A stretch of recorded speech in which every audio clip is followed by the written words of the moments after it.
siang, salam sejahtera untuk kita semua. Di sini saya akan mempresentasikan tugas UTS pengantar algoritma deep learning yang berjudul Residual Network 18 atau bisa disingkat dengan sebutan ResNet 18. Selanjutnya saya akan memperkenalkan anggota kelompok 8. Yang pertama, Muhammad Ilmi Al-Hadi dengan NIM DBC 118071. Yang kedua, Putu Atika dengan NIM DBC 118082. Yang ketiga, Christina Lorenza dengan NIM DBC 118090. Dan yang keempat, Hawila dengan NIM DBC 118092. Latar belakang. Deep learning merupakan model algoritma komputasi yang terdiri dari beberapa lapisan-lapisan proses dan digunakan untuk mempelajari representasi dari data yang digunakan. Transfer learning merupakan teknik yang memanfaatkan model yang sudah ditrainingkan sebelumnya, pre-trained model, untuk digunakan mengklarifikasi dataset yang baru sehingga tidak perlu untuk melakukan training data dari awal dan dilakukan penyesuaian pada bagian akhir dari model. Arsitektur ResNet dapat mengklarifikasikan citra dataset ImageNet dengan tingkat akurasi yang tinggi, yaitu sebesar 80,62% untuk top 1, serta telah memenangkan beberapa kompetisi pada tahun 2015 dengan mengalahkan arsitektur AlexNet, GoogleNet, dan PGGNet. Rumusan masalah. 1. Siapa pengembang arsitektur ResNet 18? 2. Apa saja pre-trained dataset yang digunakan dalam uji coba pengembangan arsitektur? Ketiga, apa saja input arsitekturnya? Dan yang keempat, apa saja layer yang terdapat pada ResNet 18? Adapun manfaat, mengetahui siapa pengembang dari arsitektur ResNet 18, menambah pengetahuan dan wawasan kepada para pembaca, dan memenuhi tugas ujian tengah semester atau TS mata kuliah pengantar algoritma deep learning. Tujuannya adalah dapat digunakan sebagai bacaan guna menambah pengetahuan dan wawasan, dapat dipergunakan sebagai referensi untuk menyelesaikan tugas-tugas yang berkaitan dengan arsitektur ResNet 18. Selanjutnya, pengembang arsitektur ResNet 18.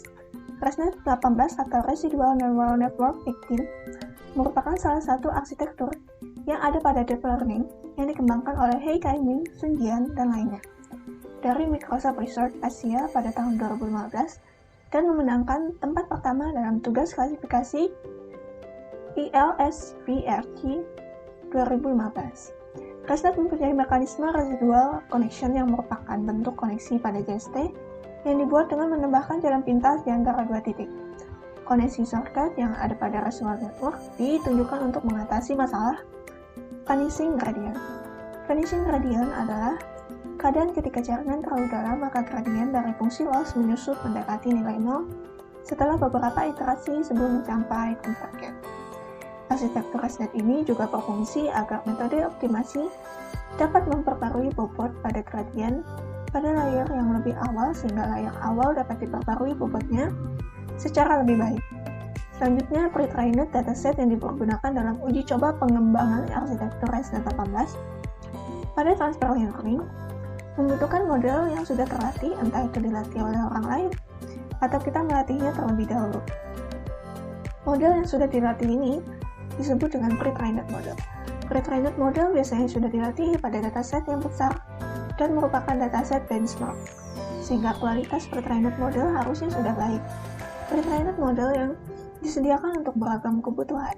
Misalnya pada halaman PyTorch menunjukkan pre-trained model yang tersedia secara resmi untuk image classification yang telah dilatih menggunakan dataset ImageNet.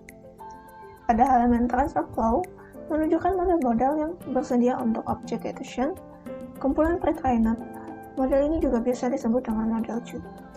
Alternatif lain biasanya menggunakan model resmi dari framework dan juga bisa browsing guna pakai trained model yang disediakan peneliti-peneliti lain. Misalnya model Siemens FC, dan juga bisa membuat pre-trained model sendiri. Selanjutnya, input arsitektur ResNet 18 pada COM1 ResNet 18 akan memiliki ukuran keluaran sebesar 112 x 112. Pada COM2X, ResNet 18 akan memiliki ukuran keluaran sebesar 28 kali 28. Pada kolom 3, ResNet 18 akan memiliki ukuran keluaran sebesar 14 kali 14. Pada kolom 4, ResNet 18 akan memiliki ukuran keluaran sebesar 14 kali 14.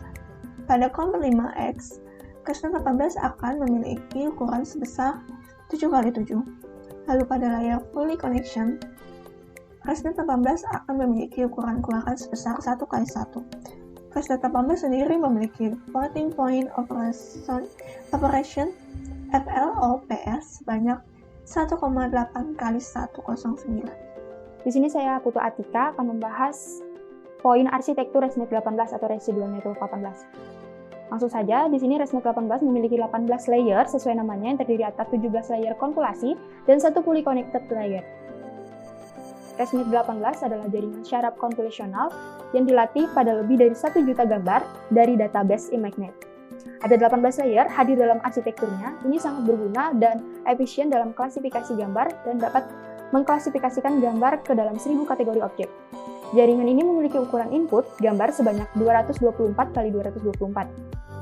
Di sini ada convolution ResNet 18 akan memiliki ukuran keluaran sebesar 112 dikali 112, convolutional 2X memiliki ukuran 28 kali 28, convolutional 3X memiliki ukuran 14 kali 14, convolutional 4X memiliki ukuran sebesar 14 kali 14, convolutional 5X memiliki ukuran sebesar 7 kali 7, dan layer fully connected ResNet akan memiliki ukuran sebesar 1 kali 1.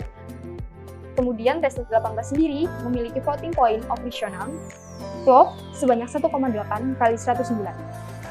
Masuk ke diagram arsitektur ResNet 18, di sini ada layer name, di mana nama layernya, kemudian output size, keluaran dari ukuran keluarannya, kemudian ResNet 18. Di sini saya akan membacakan convolution 1, mendapatkan hasil output size-nya 112 kali 112 kali 64. Mendapatkan ResNet 18 kernelnya 7 kali 7,64 straight 2. Selanjutnya, convolution 2X menghasilkan output size 56 kali 56 kali 64. Kemudian ResNet 18-nya menghasilkan kernel 3 kali 3 max full straight 2. Nah, 3 kali 3 max full ini akan dijabarkan sampai convolutional 5. Di sini kita matrikskan. Kemudian di sini 3 kali 3,64 dihasilkan dari sini. Nah, dimatrikskan, kemudian dikali straight 2. Setelah itu dilanjutkan convolutional 3x 28 kali 28 dikali 128. Ini 128 dihasilkan dari 64 dikali 2. Lalu dimasukkan sini, kemudian dimatrikskan kembali di sini. Setelah itu dikali 2. Selanjutnya convolutional 4x 14 kali 14 kali 256. 256 sama hasilnya ini didapatkan dari 128 dikali 2. Setelah itu dimatrikskan juga dan di straight 2 dikalikan. Setelah itu lanjut ke convolutional 5x. Di sini output size-nya didapatkan 7 kali 7 kali 512. 512 didapatkan dari 256 dikali 2. Kemudian ResNet 18 kernelnya sama dimatrikskan juga. Setelah itu dikali 2. Kemudian ada average full. Mendapatkan hasil output size-nya 1 kali 1 kali 512, kernelnya 7 kali 7, average full. Kemudian ada fully connected, 1000, menghasilkan output size-nya. Kemudian ResNet 18-nya 512 dikali 1000 fully connection. Setelah itu, akhirnya penyatuan rata-rata ditetapkan pada keluaran blok sisa akhir, dan peta fitur yang diterima diberikan ke layer yang terhubung, penuh diikuti oleh fungsi softmax. Nah, ini layer terakhir adalah softmax untuk menerima keluaran input akhir. Dan output size-nya yang dihasilkan adalah 1000. Di mana output dari setiap lapisan atau layer ditunjukkan dalam diagram ini, dan input diubah dalam koneksi lewati sesuai dengan diagram arsitektur ResNet 18. Baik, itu saja pembahasan dari saya tentang arsitektur ResNet 18, membahas tentang layer-layernya. Selanjutnya akan dilanjutkan oleh Hawila untuk membahas pembahasan berikutnya. Ini saya akan membahas kesimpulan dan saran. Dari pembahasan yang sudah kami jelaskan, maka dapat ditarik kesimpulan bahwa ResNet 18 atau Residual Neural Network 18 merupakan salah satu arsitektur yang ada pada deep learning yang dikembangkan oleh He Kai-ning, Sun Jian, dan lainnya dari Microsoft Research Asia pada tahun 2015. Untuk pra-trained yang digunakan dalam uji coba pengembangan arsitektur menggunakan pre-trained model yang umumnya memiliki bagian konvolusi dan memiliki bagian klasifikasi. Setiap input arsitektur dengan COMS pada ResNet 18 memiliki ukuran keluaran yang berbeda-beda. Arsitektur ResNet 18 memiliki 18 layer yang terdiri atas 17 layer konfigurasi dan satu fully connected layer yang memiliki proses masing-masing dalam pengerjaannya. Kemudian pada saran, perlu adanya pembahasan yang lebih rinci lagi mengenai arsitektur ResNet 18 ini. Maka dari itu diharapkan adanya banyak pencarian referensi dari sumber-sumber terpercaya yang kiranya dapat ditambahkan menjadi bahan pembahasan dari bahasan materi ResNet 18 ini lagi, sehingga menghasilkan makalah yang lebih baik lagi dari makalah sebelumnya. Sekian presentasi yang dapat kami sampaikan. Mohon maaf jika ada kesalahan kata atau pengucapan bahasa yang kurang tepat. Presentasi kami tutup. Sekian dan terima kasih.